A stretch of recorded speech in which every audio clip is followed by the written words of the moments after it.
Destination Bien-être, c'est maintenant sur Radio Grand Lac. Départ imminent avec Anaïs. Bonjour à tous et à toutes, je suis ravie de vous retrouver ici comme un mercredi sur deux pour vous parler de bien-être encore et toujours. Et aujourd'hui, j'ai le grand plaisir de recevoir une invitée que vous connaissez, une invitée qui est, je sais pas, ce qui me vient, c'est un peu comme en garde partagée, avec qui je suis en garde partagée du mercredi. C'est Pauline. Bonjour Pauline. Bonjour Anaïs. Donc toi Pauline, t'es là un mercredi sur deux. Exactement, moi je serai à l'antenne mercredi prochain avec l'émission Parents Autrement et d'habitude je parle de parentalité et de maternité. Voilà, très bien. Mais bien sûr dans ta vie, dans ce que tu proposes, dans tes accompagnements, c'est beaucoup plus large que la parentalité. Alors même si c'est un peu ton cœur de métier, il y a aussi beaucoup d'outils que tu utilises et c'est un peu la raison pour laquelle je t'ai invitée aujourd'hui pour que tu nous parles d'un de tes outils que je trouve passionnant et que je méconnais aujourd'hui. Je connais un peu de loin, mais vraiment que j'avais à cœur de creuser avec toi et de faire connaître à nos auditeurs, de faire découvrir parce que ça semble un outil très puissant. Cet outil, c'est la communication quantique. Exactement, la communication quantique, elle est apparue dans ma vie, dans ma deuxième maternité. Et c'est vrai qu'on peut l'appliquer absolument partout dans le quotidien et bien sûr dans des sujets de la périnatalité, mais dans tous les sujets de la vie. Ça permet en fait de communiquer avec tous les champs d'information de toutes les situations.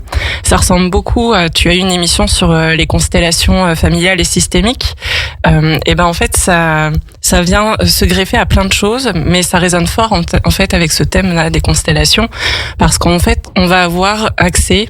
La communication quantique, en fait, c'est la gestion du champ d'information d'une personne, d'une situation donnée ou de toute autre chose, en fait. On est en capacité, tous les êtres humains le sont, en fait, à percevoir ces informations et la communication quantique qui a été développée par Agathe Bourasset, qui, elle, a vraiment creusé le sujet et a développé un outil, mais aussi une philosophie d'accompagnement pour pouvoir en fait cadrer cet outil qui est plus qu'un outil et permettre d'amener les personnes qui découvrent la communication quantique et qui l'intègrent en fait à leur quotidien, que ça soit dans un parcours particulier, un parcours professionnel pour pouvoir après tarifier des séances de communication quantique, à acquérir en fait cette posture d'être humain juste qui n'est plus dans ce rôle du victime bourreau sauveur, voilà, où parfois les thérapeutes peuvent prendre ce rôle du sauveur, ou alors à comprendre comment en fait dans toutes les situations de notre vie on est dans la co-création en fait de ce qui nous arrive et de ce qui arrive aux autres. Et c'est vraiment il y a un avant et il y a un après. Dans ce que tu dis, il y a quelque chose qui est très intéressant et que moi me tient particulièrement à cœur. Je te rejoins. J'ai fait un live hier concernant le psychogestionnel avec Chantal Pisani. On parlait de ce fameux triangle de Karpman, là, de sortir de ce triangle sauveur, victime, bourreau, et aussi du coup de reprendre son autonomie. Et c'est ça, j'ai l'impression dont tu parles là avec la communication quantique, c'est de permettre aux individus de reprendre un peu les rênes de leur vie et de retrouver leur autonomie sur leur chemin de vie pour vraiment prendre conscience qu'ils sont acteurs presque à 100% de ce qui se passe et de la réalité qu'ils vont créer autour d'eux. Absolument. Donc de la responsabilité aussi qu'ils emportent et du coup quand la responsabilité elle nous incombe, tout de suite on reprend en fait en charge en main notre main et là on comprend que la responsabilité elle est pas à l'extérieur. Exactement. C'est nous. Exactement, c'est totalement ça. Et ce qui est assez dingue, c'est que du coup, Agathe, la communication quantique, ça a mis des années. Ça lui est venu très tôt, et puis elle a commencé à poser quelques pièces et à construire après tout cet univers. Mais elle a toujours eu cette info donc du futur un petit peu, mais de dire, je sais que communication quantique un jour, ce sera la norme. Tous les êtres humains auront à nouveau cette conscience, cette communication de savoir qu'est-ce qui se passe pour toi en fait. Et que tous les outils qu'elle transmet, elle a vraiment cette volonté que ça puisse se faire sur le coin d'une table, qu'on n'ait pas besoin par exemple dans les constellations familiales, on va réunir des personnes qui vont venir jouer les rôles. Et elle s'est dit ça demande quand même une certaine organisation, la disponibilité beaucoup. Exactement. Et elle, ce qu'elle voulait, c'était que quand on est chahuté par une situation de la vie, on puisse aller voir la voisine et puis au coin d'une table, en fait, se faire notre systémie, cette constellation de la situation et la résoudre, en fait, et avancer sur notre chemin et que ça soit aussi simple que ça.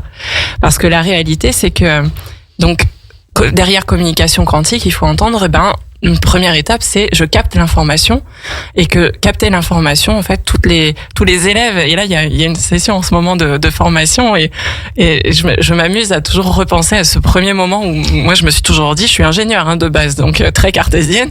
Comment ça je peux capter les informations de l'autre De quoi on parle? C'est ça. Quelles informations parlons-nous en fait? Je ne suis ni médium, je n'ai aucune faculté ou prédisposition à tout ça.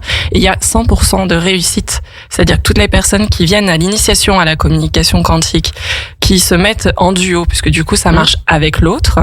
L'autre va exposer son thème, par exemple la procrastination, puisqu'on va parler de ce sujet. Voilà, on va aller plus loin sur ce sujet-là. Donc un thème plutôt, on va dire que la personne traverse actuellement, concret. Exactement. On parle d'une problématique du concret, que ça soit une problématique relationnelle ou bien intérieure, personnelle, ou même sur des choses beaucoup plus superficielles, on va dire. Mais tiens, j'hésite entre le choix de telle formation ou on a envie de vendre notre maison, mais on sait pas trop. Ou alors j'ai un bureau à installer dans la maison, je sais pas quelle pièce choisir. J'ai essayé plusieurs pièces, je me sens pas bien. On peut écrire sur toutes les situations, des plus improbables aux plus lourdes aussi, comme des situations très dures, comme le deuil, comme la perte d'une personne, comme le cancer, la maladie, ou voilà, vraiment tous les thèmes en fait. Nous on appelle ça des thèmes. Qui font partie de notre vie en fait. Exactement. Qui sont un peu les pierres qui viennent jalonner le chemin de notre vie, qu'on rencontre au fur et à mesure, qui se mettent en travers de notre chemin et qu'on a besoin d'en faire quelque chose. Exactement. Exactement. Et donc voilà, la personne va nous parler en 3 minutes. On n'a pas besoin d'en savoir plus.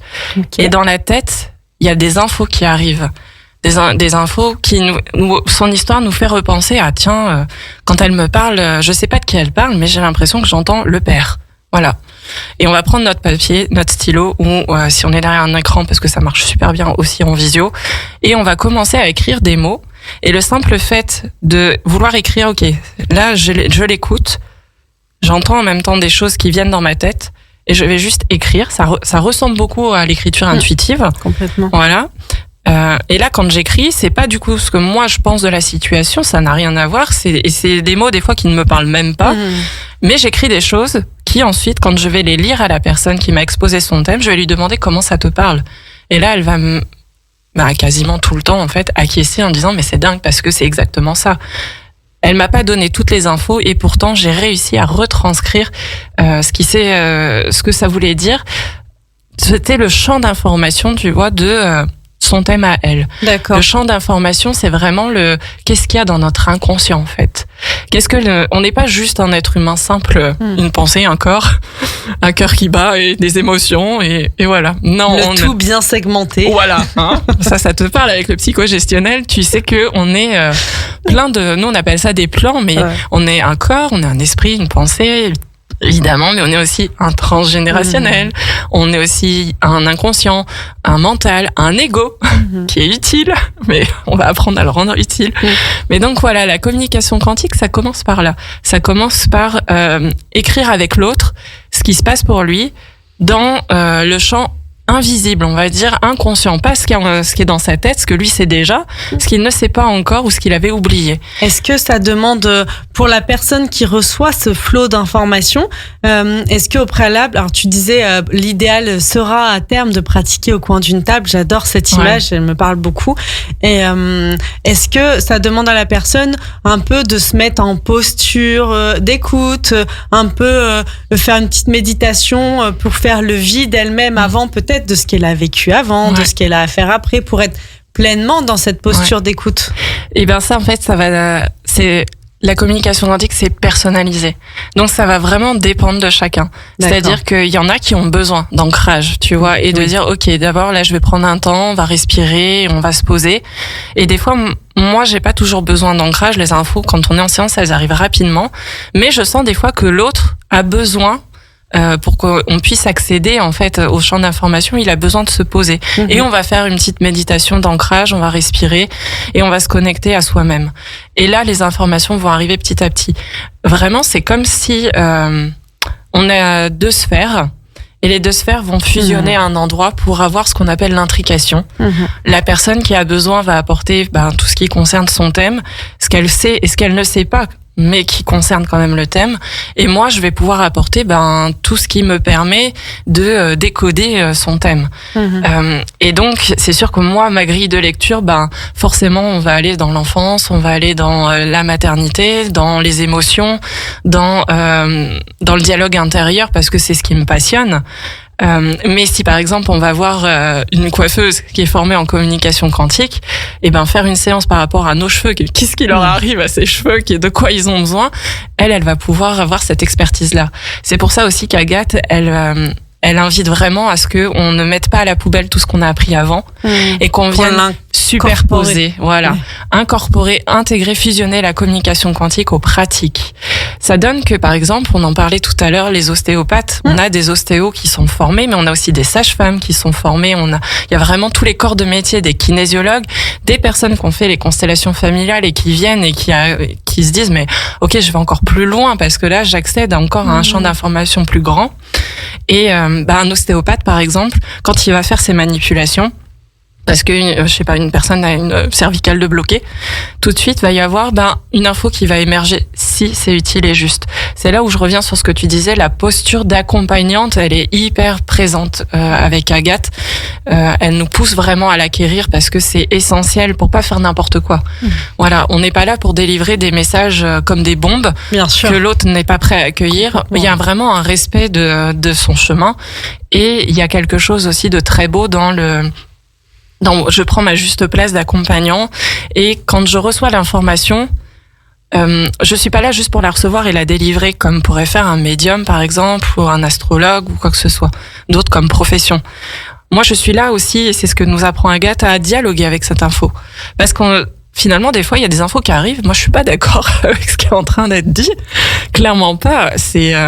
On n'est pas au service de la personne et c'est très, Et on va venir dialoguer avec cette info et c'est ça qui va permettre la transformation, en fait. Et donc, l'ostéopathe qui manipule et qui va sentir, tiens, cette cervicale, elle a des choses à dire qui sont en écho à une période de la vie de la personne. Elle va d'abord dialoguer avec cette info en dialogue intérieur, ce qu'on appelle nous, dans la tête, pour ensuite restituer une phrase qui va permettre à la personne qui la reçoit d'avancer sur son chemin.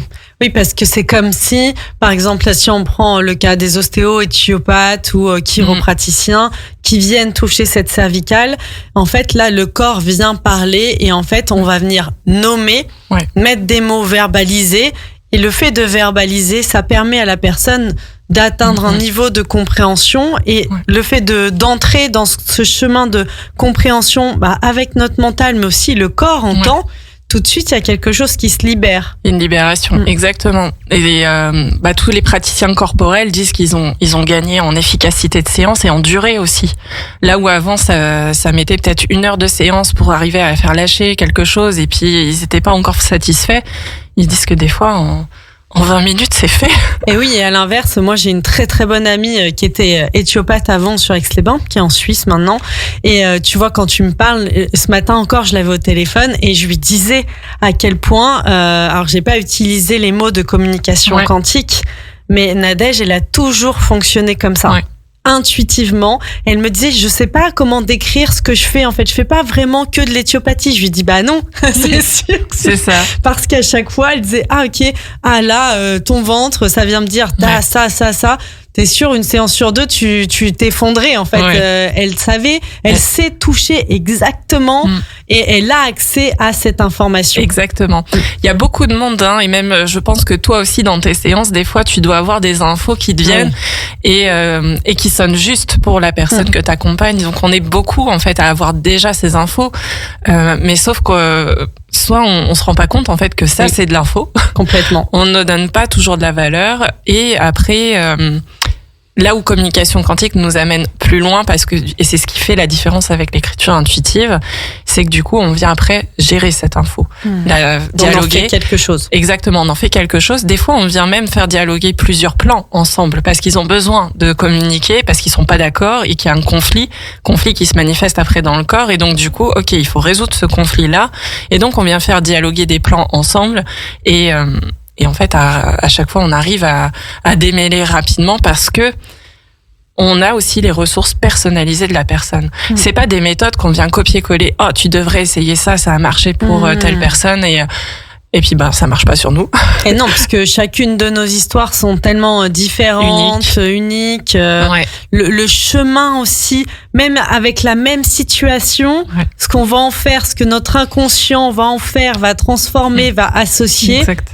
Ça n'a rien à voir. C'est ça, exactement. Donc on est tous tellement différents. Exactement. Et donc c'est ça que j'aime beaucoup, c'est que moi j'en avais un peu assez, surtout dans le domaine de la périnatalité.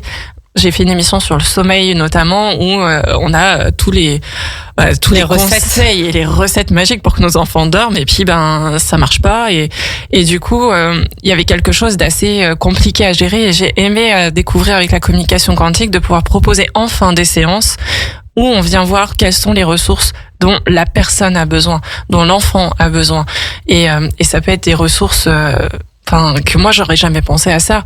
Des fois il y a des choses qui s'écrivent, je dis comment ça vous parle? Ça leur parle à eux, ils le mettent en place et ça y est, problème résolu, c'est terminé. Et alors que ça fait des années et des années et des années de thérapie et de recherche et ils n'y arrivaient jamais à trouver la solution. Mais bien sûr, la cause en fait, la source qui est tellement... Et puis, comme tu l'as nommé tout à l'heure, c'est très intéressant. Moi, je l'ai vécu avec mes propres enfants. Parfois, la source, elle est complètement bien plus loin que juste dans la systémie du noyau familial. Elle est dans la famille un peu plus étendue. Exactement. Au niveau du transgénérationnel, et parfois on n'y a pas accès. Exactement. Et je trouve quand on est pris, en plus, tu vois, c'est ça qui est intéressant d'aller chercher à l'extérieur les ressources, parce que quand on est soi-même dans le système, on voit pas. Non. Et j'ai l'impression que parfois on est tellement baigné dans l'information, on n'est plus en capacité de distinguer l'information, de la voir. Tu vois. Exactement. On est tellement noyé dedans que moi-même, je le ressens, même si j'ai accès à l'information quand ça me concerne. Bah oui. J'ai plus d'infos. Mais moi, c'est pareil, je vis ça. Et on a besoin de l'autre des fois pour avancer. Et ça, c'est génial. Et aussi, tu vois, dans les séances de com quantique, des fois, juste pour des thèmes légers, une séance, ça va suffire et ça va démêler ce qu'il y a à démêler.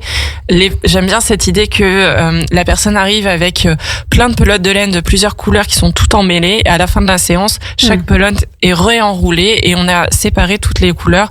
Et là, c'est à nouveau propre et posé. Et des fois, en fait... je sens que juste la com quantique, ça va pas suffire. Et du coup, on est vraiment connecté dans ces ressources. On termine toujours la séance par c'est quoi les ressources? Il y a les ressources que la personne peut mettre en place en autonomie.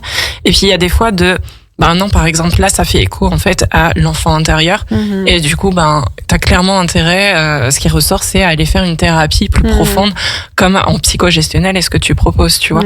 Et ça, ça peut être aussi mécanique. Ou mécanique. On parlait du sommeil.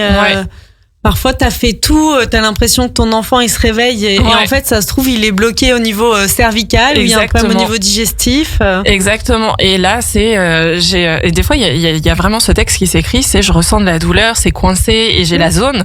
Mais moi, je suis pas ostéopathe. Donc, du coup, je vais dire après aux parents, ça semble la prescription. De trouver le praticien qui vous convient, mais l'enfant aurait besoin d'une manipulation. Et donc, c'est ça qui est assez intéressant. Et à terme, j'aimerais vraiment pouvoir contribuer à transmettre en fait ça pour que plus en plus de personnes puissent accéder à ces informations, notamment avec les enfants. Moi, ça me parle énormément parce que les enfants sont privés de la parole. Ils peuvent pas exprimer avec des mots clairs et précis ce qui se passe pour eux. Et donc, je trouve que c'est tellement soutenant en tant que parent d'avoir accès à cette info et de pouvoir se dire juste des fois de se poser en silence, d'écouter et de se dire ok, c'est ça qui se passe pour lui. Donc, j'ai pas à réagir, à me mettre en colère ou quoi que ce soit. C'est vraiment, je rentre dans l'empathie finalement et dans la compréhension et j'accompagne mon enfant comme c'est juste qu'il soit accompagné. Et oui, parce qu'il y a vraiment cette notion, tu parles de la parole, mais aussi parfois les enfants, ils ils n'arrivent pas à mettre des mots, même quand ils parlent, en fait, à nommer leur mal-être, à nommer la ressource extérieure. Elle peut être aussi apaisante pour les deux. Clairement. Les parents et les enfants. Merci beaucoup Pauline donc pour cette belle introduction sur ce qui est on a planté un peu le décor de ce qui était la communication quantique pour aborder notre sujet du jour vraiment qui va être la procrastination. Donc restez à l'écoute. Après cette courte pause musicale, on revient à tout de suite. Radio Grand Lac 92.1, le grand bain de la vie locale. Destination Bien-être, l'émission qui prend soin de vous avec Aix-les-Bains, Riviera des Alpes. Destination Bien-être, c'est maintenant sur Radio Grand Lac. Départ imminent avec Anaïs. Merci de toujours être à l'écoute sur Radio Grand Lac. Donc aujourd'hui, j'ai le plaisir de recevoir Pauline qui nous parle de communication quantique, dont on vous a parlé en première partie d'émission. D'ailleurs, si vous arrivez et que vous n'avez pas eu le temps d'écouter toute cette belle présentation, rappelez-vous que vous pouvez réécouter en replay toutes nos émissions sur notre chaîne YouTube. Donc, Pauline, nous allons aborder le sujet central de ce jour. Exactement. Et un sujet, alors qu'on a tous plus ou moins expérimenté, sans exception, c'est la procrastination. Exactement, la procrastination fait partie de notre quotidien et il y a des fois où c'est ok et on va aller voir justement dans les moments où c'est ok et où ça devient un problème. Je voulais commencer par dire déjà procrastination, ça veut dire quoi ? Ça veut dire simplement reporter au lendemain, à plus tard. Et c'est vraiment différencié de la paresse qui vient plutôt toucher la notion de je vais faire ce qu'il faut pour éviter l'effort. Voilà. Et rester la fainéantise et tout ça. On a souvent un juge intérieur, moi j'appelle ça le saboteur intérieur, qui est très critique avec nous-mêmes et donc qui nous fait choisir des solutions ou des directions qui ne sont pas forcément évidentes, et c'est-à-dire que là la paresse c'est vraiment si j'ai le choix entre faire quelque chose qui va me coûter un peu d'énergie et faire quelque chose qui ne va pas me coûter d'énergie, je choisis ça. Voilà. D'ailleurs on dit, j'ai souvent entendu, moi j'aime beaucoup les neurosciences et tout, c'est un sujet qui me nourrit, qui prend beaucoup de mon temps, que j'adore. Et j'entendais, c'était hyper intéressant que de par essence, notre cerveau était paresseux. Ouais. Très intéressant, et que d'où parfois on dit t'as du courage, et en fait non, ce qui nous aidait beaucoup à la mise en mouvement, c'était aussi une forme de discipline, d'organiser, de mettre des disciplines, un peu ce que certains nomment même des routines, des choses qui font alors chacun à sa manière et à sa sauce, tu vois. Exactement, mais il y a juste à penser à l'enfant a énormément besoin de routine et de cadre. Complètement. Aussi bienveillant soit-il, mais il a besoin d'un cadre pour connaître les limites, les choses qui sont ok, pas ok. Donc, et ça, on voit que ça le nourrit pour grandir. Et mais en fait, nous adultes, on a encore besoin de ça aussi. Ça vient nous soutenir et nous aider. Et sinon, c'est la place à toutes les dérives possibles. Complètement. Mais du coup, donc pour la procrastination, on le fait tous les jours. Il y a des choses qu'on va décider. Ça, je vais pas le faire maintenant parce que je préfère aller boire un café avec ma collègue et je le ferai plus tard. Bon, j'ai procrastiné. C'est ok parce que plus tard, je vais le faire. La procrastination devient un problème quand les conséquences de ça commencent à être problématiques pour l'individu. Et c'est de ça qu'on va plutôt parler aujourd'hui. Pour moi, c'est complètement ok qu'on fasse des choix et qu'à un moment donné, on préfère le plaisir ou autre chose à la tâche qu'on n'a pas trop envie de faire. C'est normal. Pour autant, la tâche, elle est faite à un moment donné, donc pas de souci. Complètement. Par contre, quand le fait de ne pas avoir fait cette tâche-là, et puis de continuer à la repousser peut-être parfois en continu et à l'infini. C'est ce que j'allais dire, en fait, parfois on peut se voir faire qu'il y a des choses vraiment... Moi, par exemple, ça a été longtemps le cas dans ma vie concernant tout ce qui était... J'ai un vrai sujet, comme je le disais tout à l'heure, hors antenne, avec les chiffres. Ouais. Et tout ce qui était de l'ordre de la comptabilité, ça me coûtait mais tellement, et en fait il fallait bien le faire quand même à un moment, et ça pouvait en effet jouer en ma défaveur. Ouais. Parfois, parce que il y a des choses à côté desquelles je passais, des factures, rendre à mon comptable à temps les chiffres. Si je le fais pas, ça a un impact. Exactement. Et un coût. Exactement. Donc voilà, tu nommes très bien une conséquence qui commence à être néfaste pour la personne, et j'imagine qu'avec ça tu devais avoir des émotions qui venaient, peut-être d'anxiété en voyant le temps qui passe et dire bon bah là j'ai plus le choix, il faut que je m'y mette, puis peut-être la culpabilité qui vient de pourquoi je l'ai pas fait avant, ça aurait été quand même beaucoup plus simple, et tout ce lot d'émotions, bon ben voilà, faut qu'il passe, faut le gérer, et après bon bah il y a des personnes qui vont rebondir, et puis bon bah voilà, c'est passé et ça va très bien, et puis jusqu'à la fin du mois où ça revient à nouveau, etc. Et il y a d'autres personnes pour qui en fait ça va intervenir dans plusieurs sphères jusqu'à un point où ça devient vraiment compliqué, c'est-à-dire que ça vient toucher la sphère professionnelle mais jamais la sphère à la maison par exemple. Mais il y en a, ça va venir toucher le pro, puis après tout ce qui concerne la maison, la gestion de la maison, voilà, les tâches du quotidien, les tâches ménagères, mais aussi l'hygiène de la personne, voilà, se brosser les dents, se laver, où on repousse, on se dit oh après tout j'ai rien fait de très sale, donc je ne me lave pas. Ça peut être aussi au niveau des finances, mais aussi dans le relationnel, de notre meilleur ami nous appelle et puis oh non, j'ai pas le courage de répondre, blablabla. Voilà, on se raconte plein de choses. Et donc on repousse l'appel à plus tard. Alors que là, présentement, qu'est-ce qu'on va choisir aussi ? Eh ben, c'est ne rien faire peut-être. Et c'est peut-être quelque chose qu'on va mettre un peu plus oisif, mais ça va être, je vais regarder un film. Je vais comme déconnecter mon cerveau de mon quotidien, de ma réalité. Et je vais choisir une activité qui va pas forcément me servir et me faire du bien. Au contraire, je pense qu'elle va me faire du bien, mais après plusieurs heures, si, en effet, on va avoir un bénéfice à très court terme, voilà, mais pas sur le long terme. Au contraire, ça nous dessert. Et là, là, ça nous indique quelque chose de quand même particulier dans ce que tu décris là. Il y a quelque chose qui glisse vers presque quelque chose qu'on pourrait nommer de pathologique. Exactement. Parce que du coup, il y a cet état qui s'installe et qui du coup bloque l'accès à un état de mieux-être. Pour moi, la définition de l'être humain, c'est quand même d'être dans un état à peu près où je me sens bien dans mon corps, je me sens bien dans mon cœur et dans mon esprit. Et je nourris mes journées avec des choses qui me permettent d'avancer. Et je suis à l'écoute de mon rythme. Si j'ai besoin de me reposer, c'est ok. Si j'ai besoin d'aller dehors, c'est ok. Mais je suis à l'écoute de mes besoins, et mes besoins sont nourris. Bon, ça, c'est un idéal. Ouais. Surtout, toi, tu le vis beaucoup avec la parentalité. Dans les premières années de vie de nos enfants, c'est plus difficile de faire cela.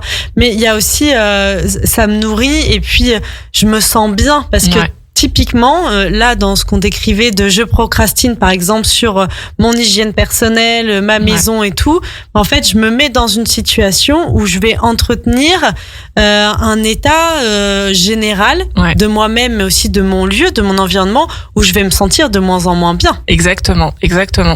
Et où ça deviendra même compliqué à un moment donné de faire face à cette chose que j'ai repoussée, qui s'est accumulée, et de dire ok, là j'ai plus le choix. La montagne de vaisselle ou la montagne de linge à plier ou à laver, et ça devient comme là trop dur en fait à faire, et ça n'aide pas du tout. Je trouve que c'est comme dans le rangement. Ouais, exactement. Et donc l'intérêt, en creusant ce sujet, en fait, ce que je me suis rendu compte, c'est que ça vient toujours, en fait, le choix, la décision, quand on prend cette décision de ne pas aller faire la vaisselle, ne pas aller se laver, ne pas aller répondre au téléphone de cet ami qu'on n'a pas eu depuis longtemps, ou de ne pas aller dehors alors qu'il y a un soleil magnifique et que ça nous ferait tellement de bien de être en pleine nature et puis souffler, se promener même juste 10 minutes, sans parler de partir 1h30. Voilà. Et qu'on est dans cet état de repousser. Il y a comme aussi dans notre pensée des croyances qui ne sont pas ok, qui sont pas ok. J'aime pas ce mot de malsain, des croyances qui sont pas à notre service, voilà. On va dire ça. On vient répondre, on vient faire un choix en réponse à ces croyances qu'on a qui ne sont pas du tout à notre service, comme tu l'as bien dit, puisque ça vient nous desservir. Et du coup, ça va être tout l'intérêt avec la communication quantique d'aller écouter, en fait, quelles sont ces croyances-là, pourquoi elles sont là, et comment on peut arriver à les transformer pour que ensuite la personne puisse à nouveau se sentir vraiment libre, souveraine du choix qu'elle fait dans sa vie, et non pas sous la directive d'un saboteur intérieur, en fait. Complètement. Mais ça peut venir aussi mettre en lumière un peu un état dépressif, par exemple. Absolument, absolument. C'est vraiment le parallèle avec aussi une santé mentale qui peut être un peu fragile, qui peut être fluctuante. Il y a des personnes que j'ai en séance où c'est ok, il y a des jours où c'est comme ça, il y a des jours où c'est pas du tout ça. Et elles ont l'impression de cohabiter avec deux versions d'elles-mêmes et c'est très inconfortable. Donc on va aller voir en fait pourquoi cette version-là qui est plus néfaste pour le bien-être de la personne, elle est là. Qu'est-ce qu'elle a à dire, quelle est sa raison d'exister et comment on va pouvoir la transformer en fait pour qu'elle puisse à nouveau être entendue et ensuite intégrée pour laisser la place en fait à quelque chose de nouveau qui va emmener la personne sur son chemin mais vers un état de mieux-être quelque part. Et dans les raisons qui viennent dans ce système de pensée du coup néfaste, il y a souvent ces infos-là qui reviennent, une notion de plaisir. Je préfère choisir de m'amuser. Et en choisissant tout le temps de m'amuser, je me déconnecte de mes responsabilités. Et donc forcément, à un moment donné, ces responsabilités-là reviennent. C'est comme tu disais avec la comptabilité. Peut-être que tu choisissais pas d'aller t'amuser mais plutôt de faire autre chose.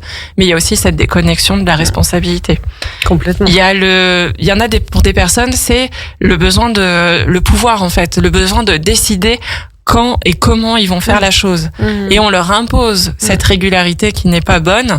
Et du coup, c'est ça qui convient pas. Et donc là, c'est plus une question de rythme et d'accordage qu'on vient nommer et qu'on va venir mettre en place. Et oui, du coup, pour juste dire, ok, là, ça, c'est pas le bon timing pour toi, pas de cette façon, et c'est ok comme ça. Juste, comment tu pourrais le mettre en place pour que ça soit dans ton écologie personnelle. Exactement. Qu'est-ce que j'en fais de ce fonctionnement-là? Et c'est du coup une meilleure façon de se connaître soi et de ses fonctionnements. De quoi j'ai besoin pour que tout soit ok. On va peut-être aller écouter aussi pour les femmes où est-ce qu'elles en sont dans leur cycle menstruel. Parce qu'en fonction de ces phases-là, étant donné qu'on est cyclique, elles vont pouvoir aller se connecter à ça et se rendre compte que telle tâche revient toujours dans cette phase-là du cycle et que c'est clairement pas le bon moment. Et donc c'est pour ça qu'elle la procrastine et que derrière, après, il y a vraiment des conséquences qui sont un peu néfastes. D'ailleurs, c'est très intéressant parce que maintenant, il y a des programmes qui sont proposés d'accompagnement, de coaching un peu pour aider les femmes à construire leur vie en fonction de leur cycle menstruel. Exact. Et je trouve ça passionnant. Moi, j'ai vraiment mis ça en lumière et je me suis dit, donner des conférences, faire des lives et tout, quand je suis une semaine avant mes règles, par exemple, c'est no way. En fait, ça, on arrête. ça demandait trop d'énergie et tout. Alors que si j'attends après le début de mon cycle, j'ai l'énergie, j'ai envie, c'est facile, j'ai même pas l'impression de le faire. Exactement. Plus rien à voir. C'est ça. Et donc ça va être hyper intéressant. Tu vois, c'est ce que je disais dans la première partie. Les séances sont tellement personnalisées qu'on va voir à quel système en fait la personne vient réagir. Est-ce que c'est son cycle menstruel? Est-ce que c'est le cycle lunaire? Est-ce que c'est les saisons? Est-ce que c'est autre chose? Et donc voilà, on va creuser. Et pour des personnes, tu vois, qui sont aussi praticiens en communication quantique et qui ont le human design par exemple, là ils vont pouvoir greffer des choses incroyables sur comment amener la personne à comprendre son fonctionnement et à réussir à trouver des solutions, mettre en place des choses, passer à l'action en fin de compte et sortir de ce système infernal qui devenait vraiment trop néfaste pour le bien-être de la personne. Il y en a d'autres où ça vient toucher, tu vois, la peur de l'échec, la peur d'être désapprouvée, la peur de pas réussir ou la peur du risque qu'elles vont prendre si elles passent à l'action. Et ça, j'aime bien en fait prendre c'est cette peur qui va être nommée, prendre cet exercice de ok, qu'est-ce qui se passe si j'y vais? Et on décortique chaque étape. Et on voit en fait, la personne à la fois me donne son ressenti et moi je valide en communication quantique en écoutant l'information inconsciente de ce qu'elle vient de dire, commencer à l'intérieur d'elle. Et des fois on est accordé et des fois il y a de la dissonance. Et ça c'est beau de voir quand il y a de la dissonance parce que du coup ça permet d'accompagner à la prise de conscience et d'amener la personne à être plus authentique avec elle-même, avec ce qu'elle dit et ce qu'elle pense d'elle-même. Et ça permet aussi de soulever des fois des pierres cachées en fin de compte de ce qui était derrière. Ça vient des fois toucher la confiance en soi, l'estime de soi. C'est des thèmes qui sont tellement importants dans le bien-être que voilà, quand ça sort, ok, là il y a beaucoup de douceur, beaucoup de rondeur pour permettre à la personne d'aller voir ok, d'où ça vient cette perte de confiance en soi, cette perte de l'estime de soi. Et puis bien souvent, tu sais où est-ce qu'on arrive? On arrive toujours à l'enfance. Bien sûr. Donc, et aussi, ça peut venir mettre du coup en lumière dans tout ce que tu dis. Ça peut être une forme de mécanisme de protection, en fait. Exactement. Protection parce que là je suis peut-être passée en mode survie et donc du coup voilà pour permettre à la machine de tourner encore j'évite tout ça parce que je suis dans ce mode de survie et donc ça dans le constat du thème, dans la reformulation qu'on va faire de la personne qui vient consulter, il va y avoir ces infos-là que moi je vais écrire et qui vont venir résonner quand je vais parler d'un sujet. La personne va me dire oui, c'est exactement ça. Dans mon enfance, par exemple, on m'a toujours répété que j'étais bonne à rien. Voilà, des systèmes de pensée qui ont été renforcés par ce genre d'exemple. Et puis après, des fois, et on en parlait de la santé mentale, mais ça vient en écho à l'épuisement, en fait. Bien sûr. Voilà. Parce que la personne, soit elle est devenue maman, papa, et du coup, elle est épuisée par son rôle parental, soit ça va être par rapport à sa situation au travail, il y a une surcharge, une espèce de burn-out qui s'installe, et donc du coup, par épuisement, je viens procrastiner, je viens choisir quelque chose qui va m'amener plutôt dans le canapé que de marcher dehors alors que j'en aurais besoin et que ça pourrait m'aider. Donc vraiment, l'idée, elle est là, tu vois, d'aller cerner qu'est-ce qui se passe pour la personne. Parfois, ça peut être physique aussi. Exactement. Moi, je le vois beaucoup, tu vois, via le biais de la naturopathie. Exactement. Des personnes qui sont rentrées dans l'asthénie, parfois le surpoids, le manque d'énergie et tout. Et en fait, ça amène à la procrastination parce qu'ils ont plus d'énergie, en fait. Ouais, c'est ça. Et c'est un cercle vicieux parce que moins ils ont d'énergie, plus ils vont aller vers une alimentation qui remplit pas leur frigo, en fait. Ouais. Donc, du sucré qui vient les appauvrir, prendre leurs vitamines, leurs minéraux. Donc, ils se nourrissent de moins en moins bien. Du coup, ils s'appauvrissent de plus en plus, ont de moins en moins d'énergie. Ouais. Et en fait, et puis du coup, moins d'énergie pour cuisiner, moins d'énergie pour aller faire des courses. Ouais. Et en fait, c'est vraiment systémique, là. Exactement. Et donc, c'est hyper intéressant ce que tu viens de dire, parce que, en effet, le plan du corps, il a aussi des choses à dire, et des fois, l'épuisement, en effet, il est corporel, et là, le premier passage à l'action, et c'est ça qui va faire que chaque fois que la personne, des fois, on sait très bien quand on procrastine, on sait très bien que ça ne va pas. On n'a pas trop besoin donc on nous aide à poser les pièces du puzzle, on les voit en face de nous, mais pour autant, on essaye des méthodes qui nous disent tiens, on a juste à s'organiser, etc. Mais ça marche pas. On a beau essayer, on fait le job, on nous a dit que pendant 3 semaines, c'était la durée pour que le cerveau apprenne une nouvelle habitude, mais au bout des 3 semaines, soit ça relâche, ça tient pas, ça ne prend pas. Qu'est-ce qu'on fait dans ces moments-là?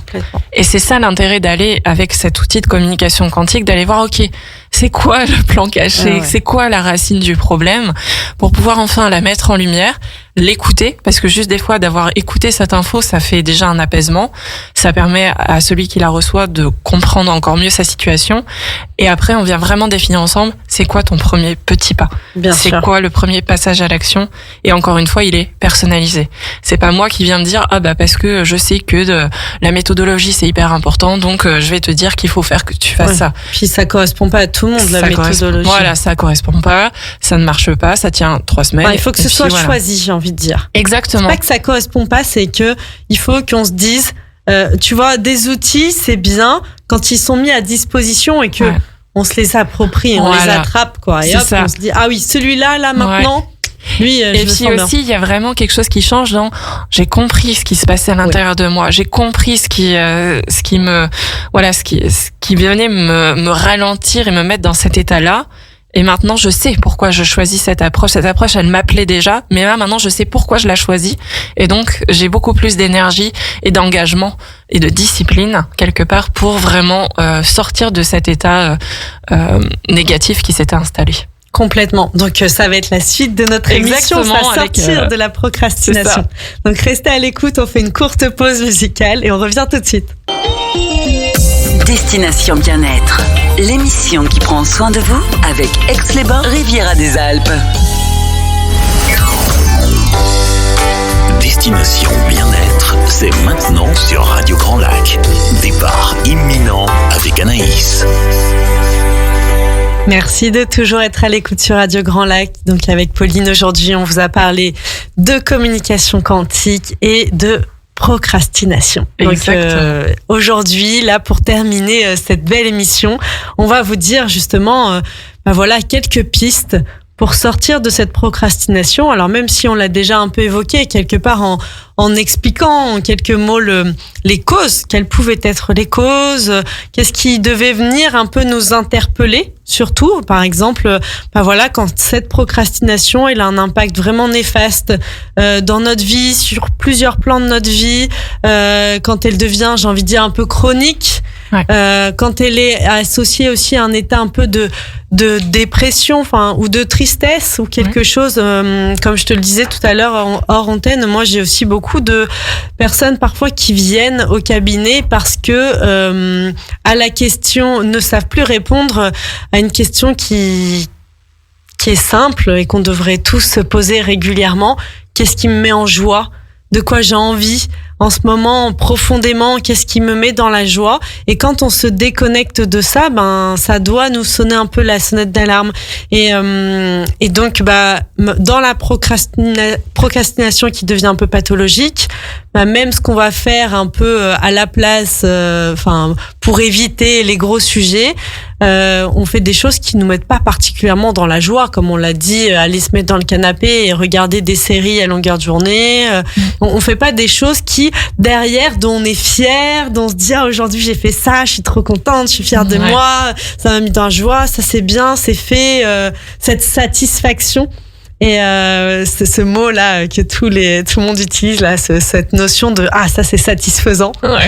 Et on l'a pas. Donc là, comment on peut sortir de cet état-là? Exactement. Et avec la com quantique, du coup, ce qu'on va trouver, c'est des ressources qui sont, comme on l'a déjà dit, mais personnalisées par rapport à la situation de la personne, comment elle est, ce qu'elle aime faire, etc. Des fois, on va juste poser la question de justement qu'est-ce qui me met en joie, qu'est-ce qui me motive, qu'est-ce qui m'aide à avancer. Et la personne a des fois des idées qui viennent et nous on vient compléter en fait dans le champ inconscient de ça. Ce qui est important de voir, c'est est-ce que des fois c'était là j'ai besoin d'une pause. Et comment je peux bien vivre cette pause pour pas ressentir cet effet de cette culpabilité, ce juge et ce saboteur intérieur qui est là et qui vient à la fin de la journée justement dire j'ai rien fait de ma journée, je suis restée dans le canapé, c'était pas cool. Et alors oui, c'était chouette ce que j'ai regardé, mais j'ai pas l'impression de m'être épanouie parce que je ne suis pas venue remplir mes réservoirs de satisfaction je me sens bien, j'ai fait quelque chose qui m'a procuré de la joie. Ou qui a aussi rempli mes batteries. Par exemple, ça peut être de lire un livre. Pour certaines femmes, c'est important par exemple de prendre soin de leur peau, de prendre un bain, de quelque chose où j'ai pas fait ce que j'avais à faire, mais j'ai pris soin d'une partie de moi. Exactement. Intellectuel ou physique. Exactement. Ou relationnel. Donc c'est venir se reconnecter à ses besoins, à venir voir de quoi là j'ai besoin, et du coup de savoir que j'ai des besoins à nourrir et que du coup je ne suis pas dans ce système forcément de procrastination et où je me sens coupable de faire ça, mais plus de me dire ok, en fait là j'ai besoin de ça et donc je choisis de faire ça parce que ça va me faire du bien.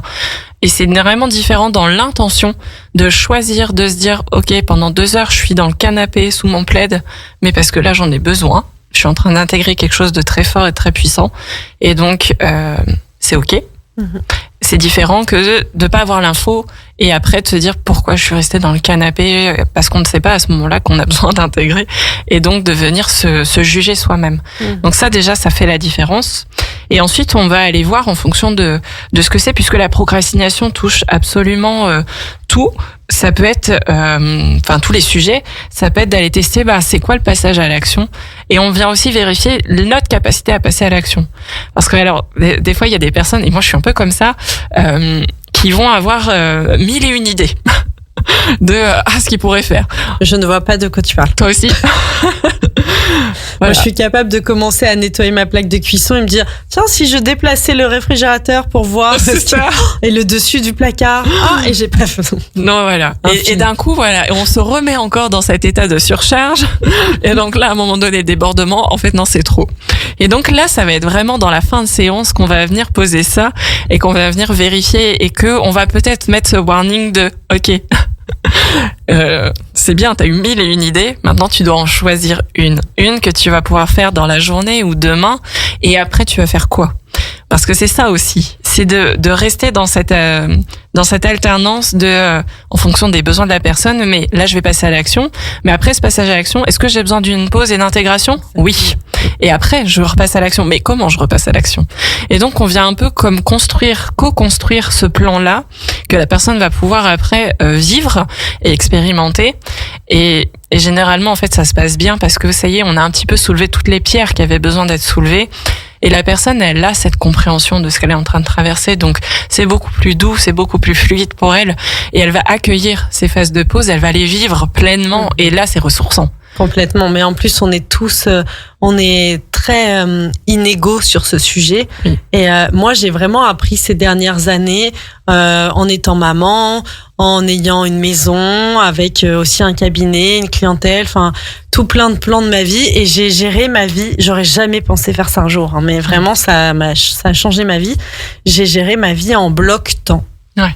J'ai commencé à mettre en place des blocs temps, c'est-à-dire que dans mon agenda, physiquement, il y a des blocs. Là, c'est le temps. J'ai dû matérialiser des temps pour l'activité, mon activité physique, qui est hyper importante pour moi. Des temps dans ma semaine de rien. Des temps où là, c'est libre pour le lien avec mes amis. C'est pas forcément voir mes amis, mais c'est un temps où je vais me dire, tiens, là, je peux appeler telle copine que j'ai pas appelée depuis longtemps, ou écrire, ou voilà, et en fait, ça veut pas dire que c'est obligé de le faire, mais ça m'a fait beaucoup de bien le fait que ça existe, que ça soit matérialisé, que l'espace soit dédié. Et en fait, c'est un peu ce que je te disais tout à l'heure, et tu m'as dit oui, c'est dans le livre de Maud Ankawa aussi. Oui. Ce qui m'a aidé à faire ça, c'était la vidéo de c'est un professeur américain. On trouve la vidéo sur YouTube, il explique à ses étudiants dans la vie comment on remplit, donc le bocal matérialise notre vie, et dans ce bocal on vient remplir les gros cailloux, et il dit à ses élèves, quand vous avez mis les gros cailloux, est-ce que selon vous votre vie est remplie? Et tous les élèves disent bah oui, en effet le bol est rempli de gros cailloux. Et là il vient rajouter des petits cailloux, et en fait il arrive quand même à remplir. Ah d'accord. Puis du sable, puis de l'eau. Et en fait, il explique que bah voilà, et c'est drôle, à la fin de la vidéo, il met pas de l'eau d'ailleurs, il met 2 Corona, je crois qu'il est mexicain, et il dit c'est pour vous montrer que dans la vie, même une bonne bière entre amis, il y a toujours de l'espace dans la vie pour une bonne bière entre amis. Et en fait, les gros blocs, c'est les choses qui sont des ressources pour nous, et ça, on va pas y déroger. C'est-à-dire que, je sais pas, moi, par exemple, aussi dans mes blocs temps, les espaces de jeu avec mes enfants où je peux jouer avec eux, je suis disponible, ils sont hyper importants, les espaces d'activité physique, d'extérieur, enfin. Et en fait, quand t'as mis tes gros cailloux, bah, la comptabilité est devenue un de mes gros cailloux, c'est pas le choix. Et ben après, tu peux venir mettre le reste. Ouais, exactement, il y a de la place. C'est une super image, et en effet, si ça vous parle, bah, je vous invite à l'expérimenter, à rentrer dans l'expérience. Et surtout, c'était quand tu parlais, je me suis dit, c'est important parce que il y a peut-être des personnes qui vont entendre ça et qui vont essayer, et puis qui vont se dire, oh, ça marche pas. Et en fait, là, c'est un peu comme quand on se juge, on rentre à nouveau dans ce triangle de Cartman en reprenant ce rôle de victime. La méthode devient le bourreau, et puis on va aller chercher un sauveur. Et le sauveur, ça va être l'autre méthode. Voilà. Et puis on va tourner en rond comme ça, parce que l'autre méthode ensuite va devenir le nouveau bourreau, etc., etc., etc. Donc, ce qui va vraiment changer la donne, ça va être de confronter la part de moi qui va constater que je procrastine ou que cette méthode marche pas, avec la part de moi qui participe en fait. Celle qui vient comme et ça va révéler quelque part le bénéfice secondaire à cette procrastination s'il existe. Et donc ça c'est hyper intéressant pour justement parce que quand j'entendais ton partage, je me disais ouais, là elle est arrivée à la réussite de son équilibre. Elle a pu aller à l'intérieur de soi, découvrir quelque chose, le mettre en pratique, et puis ça s'est installé. Oui. Et l'équilibre, il est là. Dans mon expérience. Dans ton expérience. Complètement. Et puis, j'écoutais en même temps le parallèle en me disant, et oui, il y a quand même beaucoup de gens qui se retrouvent dans la procrastination, qui vont essayer plein de choses. Puis ça marche pas. Bien sûr. Et on n'avait pas encore nommé ça, mais qu'en effet, le victime bourreau sauveur, bah, il est soit avec soi-même quelque part, mais il existe et il est là. Et donc ça aussi, ça fait du bien de pouvoir le voir, et juste de l'avoir vu, de l'avoir nommé, ça permet d'en sortir et de plus jouer à ce jeu-là en fait. Et après de le revoir dans d'autres situations et de se dire je suis en train de me remettre en victime et j'ai décidé que ça s'arrêtait. Parce qu'il y a aussi vraiment cette reprise de pouvoir sur soi-même et de dire ok, maintenant ça s'arrête. Si c'est le juste et utile et si c'est le moment, et ben maintenant ça s'arrête là. Complètement. Je voulais vous partager du coup juste les textes d'une séance que j'avais faite pour que ça soit encore plus concret et parlant. C'était une personne qui venait donc pour un sujet sur la procrastination et qui juste m'expose son thème qui est j'ai 1 million de tâches à faire et quand je me lance dans quelque chose d'autre se rajoute en continu et je ne sais plus quoi faire en fait pour m'en sortir parce qu'elle avait cette sensation de se noyer. Donc ensuite, moi, je suis passée, donc vous voyez, 1 minute, même pas 30 secondes, elle pose quelques phrases et ça suffit pour qu'ensuite, moi, je passe donc en écriture où je viens faire le constat, reformulation de quoi on parle en fait. Et là, ce qui sort dans l'écriture, c'est procrastination ou gestion des priorités. Procrastination ou comment je me donne de la valeur et de l'importance. Le temps me teste à chaque seconde pour savoir si je me mets en priorité ou bien si je choisis l'autre. Et là, quand je lui demande à la fin après comment ça te parle, tout de suite sa réaction c'est ça me parle à fond parce qu'en effet j'ai tendance à toujours choisir l'autre en continu. Et c'est comme si chez elle en fait elle vivait cette expérience. Tant que je choisis l'autre, je serai toujours pas en train de me choisir moi et donc je continue à vivre cette expérience tant que je n'ai pas fait une action qui me permet de me choisir moi. Donc il y avait cette notion de priorité et donc on est allé creuser d'où elle venait. Pourquoi elle ne se choisissait pas. Pourquoi elle ne se choisit pas. Et donc, il y a eu un mot dans notre échange verbal qui a résonné très fort, c'était le mot reconnaissance. Donc là, j'ai continué à aller écrire avec ce mot-là, en partant de la reconnaissance. Et du coup, quand je l'ai écrit tout de suite, moi, j'ai vu le mot naissance qui m'a vraiment sauté aux yeux. Et donc là, j'ai mis, ce qui est écrit, ça a été reconnexion à la naissance, écho au moment de la naissance et au respect du nouveau-né. Et ce qu'elle m'a livré, parce que quand il y a eu le mot respect du nouveau-né, ça a fait vraiment écho à sa propre naissance, puisque du coup, elle est née dans un pays russe, je crois que c'était en Russie, et où du coup, à la naissance, en fait, elle a été secouée par les pieds, elle a été tapée par les fesses, jusqu'à ce qu'elle passe son premier cri. Et donc, il y avait eu vraiment ce souvenir de maltraitance, quand même, c'est le premier moment de vie sur Terre, c'est ça, ce qui est des pratiques qui ont eu lieu il y a des années, qui ont lieu en France, etc. Et donc, du coup, ça... il y avait ce truc qu'elle avait pas crié, elle avait pas sa voix s'était pas fait entendre assez fort, on va dire, ce qui avait nécessité du coup ces actes là et du coup ça l'a replongé dans ce souvenir là. Donc on a été voir un peu plus ce que ce souvenir avait à dire. Et notamment une phrase dans le dialogue verbal qu'on a eu où elle m'a expliqué comment sa naissance avait eu lieu, où elle m'a dit « ma voix ne peut pas être entendue ». Et donc je suis repartie de cette phrase-là, de ces mots-là qui étaient assez forts. Et ce qui s'est écrit, c'est « je suis sans voix mais pas sans mots ni sans émotion. Ne sous-estimons pas la blessure émotionnelle. Le passé est là et inchangé. Mais la moi petite qui vit toujours à l'intérieur est bien présente et a besoin de s'exprimer, de dire et de laisser sortir ses mots. Ça ne changera pas les événements, mais c'est un pas vers la libération et vers moi-même. Et j'ai peur de faire bouger ces choses. » Donc vous voyez, dans ce texte, on est là où l'enfant, en fait, a envie de se choisir, a envie d'être sa propre priorité.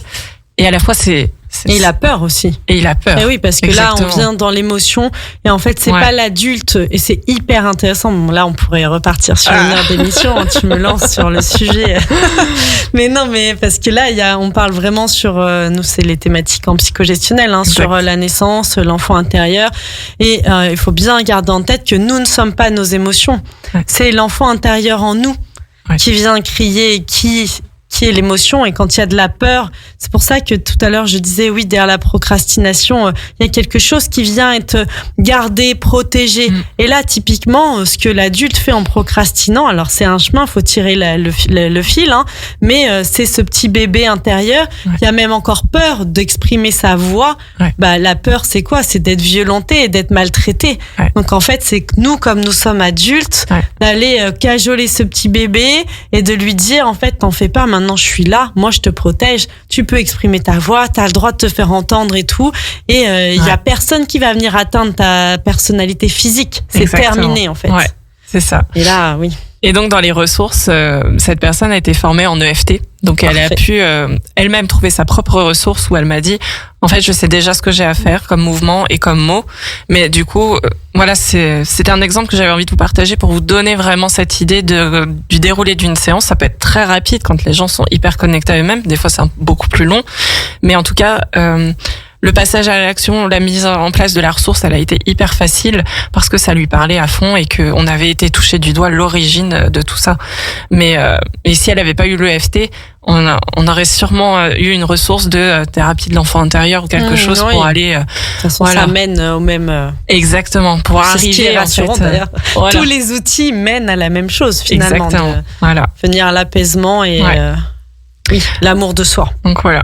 Et du coup, ça vous permet de voir comme la communication quantique vient vraiment trouver des mots, mettre des mots sur des choses dont on n'avait pas encore réussi à vraiment remettre les pelotes de laine à leur place et puis bien enrouler, et aussi que c'est vraiment un soutien au bien-être et à vraiment ce chemin, et que ça peut intervenir comme ponctuellement en parallèle d'une thérapie, en parallèle d'un suivi médical par exemple. Des fois je pense à des maladies où on vient juste en fait dialoguer avec le corps sur ce qui va arriver, le traitement que le corps va recevoir pour que le corps puisse vraiment bien intégrer et de le recevoir. Ça va être ce genre de choses qu'on va faire, et j'adore cette complémentarité en fait avec les autres praticiens où on n'est pas. Moi, j'aime pas me considérer comme étant seule et puis d'avoir toutes les mains, pour avoir toutes les ressources possibles. Et non, j'adore travailler en collaboration avec d'autres personnes. Et c'est pour ça que c'est hyper intéressant pour moi d'avoir aussi cette émission de radio sur la parentalité où je me mets en lien avec plein de choses. Et puis moi-même, j'expérimente aussi. Tu le sais bien, Anaïs. Je teste moi-même. J'adore moi aussi. Les choses. Merci beaucoup, Pauline. Alors, pour terminer, dis-nous où on peut te retrouver, où est-ce qu'on peut te prendre. Alors, même si on a l'habitude de t'entendre sur Radio Grand Lac, peut-être les gens qui t'écoutent aujourd'hui dans Destination Bien-être ne savent pas où te trouver et comment te contacter. Alors, comment me contacter ou me retrouver? Simplement en mettant dans un moteur de recherche mon nom et mon prénom. Donc moi, c'est Pauline et mon nom de famille, c'est Dubromez. D comme Denis, U-B comme Bernard, R-O-M comme Mathieu, E-Z, pour pas se tromper. Et normalement, vous pouvez trouver soit ma page Facebook, soit mon compte Instagram, soit j'ai pas un site internet, j'ai un site de réservation où on peut prendre rendez-vous en ligne, puisque ces séances-là, elles se font aussi bien en visio qu'en présentiel, et aussi en présentiel, du coup, en Savoie, Aix-les-Bains et aux alentours. Super, merci beaucoup Pauline. Je te dis à très bientôt. Je te souhaite une belle après-midi. Merci Anaïs. Merci à tous pour votre écoute. Passez une belle après-midi, profitez de ce magnifique beau temps et je vous dis à dans 15 jours. 92.1, les bonnes ondes de Radio Grand Lac. Radio Grand Lac.